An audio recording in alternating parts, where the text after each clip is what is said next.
Hello ವೀಕ್ಷಕರೇ, ಹೊಸ ಶಬ್ದಕ್ಕೆ ಸ್ವಾಗತ. ನಾನು ಅರಫ ಮಂಚ್. ದಾವಣಗೆರೆ ದಕ್ಷಿಣ ಕ್ಷೇತ್ರದ ಉಪಚುನಾವಣೆಯ ಬಗ್ಗೆ ಮಾಧ್ಯಮಗಳು ಏನು ಹೇಳ್ತಾ ಇವೆ? ಕಾಂಗ್ರೆಸ್ನ ಬಂಡಾಯ ಅಭ್ಯರ್ಥಿ ಸಾದಿಕ್ ಪೈಲ್ವಾನ್ ಯಾವ ಕಾರಣಕ್ಕೂ ನಾಮಪತ್ರವನ್ನು ವಾಪಸ್ ಪಡೆಯುವುದಿಲ್ಲ ಎಂದು ಹೇಳಿದ್ದಾರೆ. ಕಾಂಗ್ರೆಸ್ನ ಶಾಸಕ ರಿಜ್ವಾನ್ ಅಹ್ಮದ್, ಕೆಪಿಸಿಸಿಯ ಸಲೀಂ ಅಹ್ಮದ್ ಮೊದಲಾದವರು ಸಾದಿಕ್ರ ಮನವೊಲಿಕೆಗೆ ಪ್ರಯತ್ನಿಸುತ್ತಿದ್ದಾರೆ. ಮಾಧ್ಯಮಗಳು ಹೇಳುವಂತೆ ಸಾದಿಕ್ ಒಂದೇ ಮಾತಾಡ್ತಾ ಇದ್ದಾರೆ, ಯಾವ ಕಾರಣಕ್ಕೂ ತಾನು ನಾಮಪತ್ರ ವಾಪಸ್ ತೆಗೆಯುವುದಿಲ್ಲ, ಸಮುದಾಯದ ಹಿತಾಸಕ್ತಿ ಕಾಪಾಡಲು ತಾನು ಕಣದಲ್ಲಿಯೇ ಉಳಿಯುತ್ತಿದ್ದೇನೆ. ಅಲ್ಲ, ಸಾದಿಕ್ ಹೇಳುವ ಸಮುದಾಯ ಯಾವುದು? ಮುಸ್ಲಿಂ ಸಮುದಾಯ ತಾನೆ. ದಾವಣಗೆರೆಯಲ್ಲಿರುವ ಅವರ ಕೆಲವು ಬೆಂಬಲಿಗರು ಮುಸ್ಲಿಂ ಸಮುದಾಯ ಆಗ್ತಾರೆ. ಸಮುದಾಯ ಅಂದ್ರೆ ಎಲ್ಲರೂ ಮುಸ್ಲಿಮರು. ಆದ್ದರಿಂದ ಮುಸ್ಲಿಂ ಸಮುದಾಯ ಅವರನ್ನು ತನ್ನ ಪ್ರತಿನಿಧಿಯಾಗಿ ಚುನಾವಣೆಗೆ ನಿಲ್ಲಿಸಿದೆ ಅಂತ ಎಲ್ಲೂ ಹೇಳಿಲ್ಲ.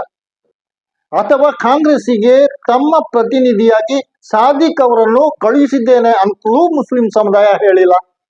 ಟಿಕೆಟ್ ಸಿಕ್ಕಿಲ್ಲ, ನಾಮಪತ್ರ ವಾಪಸ್ ಪಡೆಯಲ್ಲ, ಅದಕ್ಕಾಗಿ ಸಮುದಾಯವನ್ನು ಎಳೆದು ತಂದು ನೆಪವನ್ನು ತೋರಿಸ್ತಾ ಇದ್ದಾರೆ. ಇಂಥ ಸ್ವಾರ್ಥ ರಾಜಕೀಯ ಮಾಡುವುದನ್ನು ಖಂಡಿಸಬೇಕು. ತನ್ನ ಸ್ವಾರ್ಥಕ್ಕಾಗಿ ಸಮುದಾಯವನ್ನು ಬಳಸುವುದನ್ನ ಪ್ರತಿಯೊಬ್ಬ ಪ್ರಜ್ಞಾವಂತರು ಖಂಡಿಸಬೇಕಾಗಿದೆ. ಅಲ್ಲ, ಮುಸ್ಲಿಂ ಸಮುದಾಯ ಅವರನ್ನು ತನ್ನ ಪ್ರತಿನಿಧಿಯಾಗಿ ಚುನಾವಣೆಗೆ ನಿಲ್ಲಿಸ್ತಿದ್ರೆ ಯಾಕೆ ಅವರು ಕಾಂಗ್ರೆಸ್ ಟಿಕೆಟ್ಗೆ ಅರ್ಜಿ ಹಾಕಬೇಕಾಗಿತ್ತು? ಟಿಕೆಟ್ ಕೊಟ್ಟಿಲ್ಲ ಅಂತ ಹೇಳಬೇಕು. ಅಲ್ಲ, ಕಾಂಗ್ರೆಸ್ ಟಿಕೆಟ್ ಕೊಟ್ಟಿದ್ರೆ ಅವರು ಕಾಂಗ್ರೆಸ್ ಅಭ್ಯರ್ಥಿ ಆಗ್ತಿದ್ರು, ಕಾಂಗ್ರೆಸ್ನ ಹಿತಾಸಕ್ತಿಯನ್ನು ಕಾಪಾಡ್ತಿದ್ರು, ಅವರು ನಿಷ್ಠಾವಂತ ಕಾಂಗ್ರೆಸ್ಸಿಗ ಅಂತ ಕರೆಸ್ಕೊಳ್ತಿದ್ರು. ಈಗ ಅದು ಟಿಕೆಟ್ ನಿರಾಕರಿಸಿದೆ, ಅವರು ಸಮುದಾಯದ ಕುರಿತು ಮಾತಾಡ್ತಾ ಇದ್ದಾರೆ. ಇಂತಹ ಸ್ವಾರ್ಥ ವಿಚಾರಗಳಲ್ಲಿ ಸಮುದಾಯದ ಹೆಸರನ್ನು ಬಳಸಲು ಇವರಿಗೆ ಅರ್ಹತೆ ಏನಿದೆ? ಈಗ ನೋಡಿ, ನನಗೂ ದಾವಣಗೆರೆಯಲ್ಲಿ ಓಟಿಗೆ ನಿಲ್ಬೇಕಂತಿದೆ ಅಂತಿಟ್ಕೊಳ್ಳಿ. ವೆಲ್ಫೇರ್ ಪಾರ್ಟಿಯಿಂದ ಈ ಪಾರ್ಟಿಯವರು ನನಗೆ ಟಿಕೆಟ್ ಕೊಡ್ತಾರೋ ಗೊತ್ತಿಲ್ಲ, ಆದ್ರೂ ಓಟಿಗೆ ನಿಲ್ತೇನೆ ಅಂತ ಇಟ್ಕೊಳ್ಳಿ. ನಾನು ಕೂಡ ಸಮುದಾಯದ ಹಿತಾಸಕ್ತಿ ಕಾಪಾಡುವುದಕ್ಕೆ ಓಟಿಗೆ ನಿಂತದ್ದು ಅಂತ ಹೇಳ್ಬೋದಲ್ಲ. ಹಾಗಿದ್ರೆ ಸ್ವಾರ್ಥಕ್ಕಾಗಿ ಸಮುದಾಯದ ಹಿತ ಕಾಪಾಡಲು ಇಂಥ ಹಲವಾರು ಜನರಿದ್ದಾರೆ ಅಂತ ಒಂದು ಉದಾಹರಣೆ ಹೇಳಿದೆ ಅಷ್ಟೇ. ನಾನು ಓಟಿಗೆ ನಿಲ್ಲಲ್ಲ. ಸಮುದಾಯದ ಹಿತ ಅಂತ ಹೇಳುವುದು ಟೊಳ್ಳು ಜೊಳ್ಳು. ಬಹುಶಃ ಕಾಂಗ್ರೆಸ್ನವರು ಲೆಕ್ಕಾಚಾರ ಮಾಡಿರ್ಬೋದು. ಮುಸ್ಲಿಮರಿಗೆ ದಾವಣಗೆರೆಯಲ್ಲಿ ಟಿಕೆಟ್ ಕೊಟ್ರೆ ಕಾಂಗ್ರೆಸ್ಸಿನ ಇತರ ಮತಗಳು ಬಿಜೆಪಿಗೆ ಹೋಗ್ತವೆ. ಕಾಂಗ್ರೆಸ್ ಭಾಷೆಯಲ್ಲಿ ಮಾತಾಡುವವರು ಸಾದಿಕ್ ಬಂಡಾಯ ನಿಲ್ಲುವುದೆಂದ್ರೆ ಪಕ್ಷ ದ್ರೋಹ ಮಾಡಿದಂತೆ. ಹಾಗಿದ್ರೆ ಇಂಥವರು ಸಮುದಾಯದ ಹಿತವನ್ನು ಕಾಪಾಡಬಲ್ಲರ? ಈ ಪ್ರಶ್ನೆ ಕೂಡ ಇವತ್ತು ಪ್ರಜ್ಞಾವಂತರು ಕೇಳ್ತಿದ್ದಾರೆ. ಸಾದಿಕ್ MLA ಆಗಲು ಸಮುದಾಯವನ್ನು ಬಳಸಿಕೊಟ್ಟಿದ್ದಾರೆ ಅಂತ ಮುಸ್ಲಿಮರಲ್ಲೇ ಕೆಲವರು ಮಾತಾಡಿದ್ರೆ ತಪ್ಪು ಇಲ್ಲ. ರಾಜಕಾರಣಿಗಳು ತಮ್ಗೆ ಬೇಕಂತೆ ಬಳಸಿಕೊಳ್ಳಲು ಮುಸ್ಲಿಂ ಸಮುದಾಯ ತನ್ನನ್ನು ಮಾರಿಕೊಂಡಿಲ್ಲ. ಹೀಗಾಗಿ ರಾಜಕೀಯ ಮಾಡಲು ಮುಸ್ಲಿಂ ಸಮುದಾಯವನ್ನು ಎಳೆದು ತರುವುದು ಖಂಡಿತ ತಪ್ಪು. ಸಾಧಿಕರು ಈ ಪಾಯಿಂಟ್ ನಲ್ಲಿ ನಿಂತು ಯೋಚಿಸಬೇಕು. ಸಮುದಾಯದ ಹಿತರಕ್ಷಣೆ ಎನ್ನುವ ಮಾತನ್ನ ವಾಪಸ್ ತೆಗೆದುಕೊಳ್ಬೇಕು. ಸಾದಿಕ್ರ ಮನವೊಲಿಕೆಗೆ ಹೋಗ್ತಿರುವುದು ಮುಸ್ಲಿಂ ರಾಜಕಾರಣಿಗಳು ರಿಜ್ವಾನ್ ಅಹ್ಮದ್, ಸಲೀಂ ಅಹ್ಮದ್. ಕಾಂಗ್ರೆಸ್ ನಲ್ಲಿ ಇವರ ಮನವೊಲಿಕೆಗೆ ಬೇರೆ ಲೀಡರ್ಗಳು ಇಲ್ವಾ?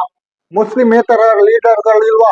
ವೀಕ್ಷಕರೇ, ಈಗ ನೋಡಿ, ದಾವಣಗೆರೆಯ ಉಪಚುನಾವಣೆಯಲ್ಲಿ ಅಸಲಿ ಪೈಲ್ವಾನ ಬಿಜೆಪಿ ಆಗಿದೆ.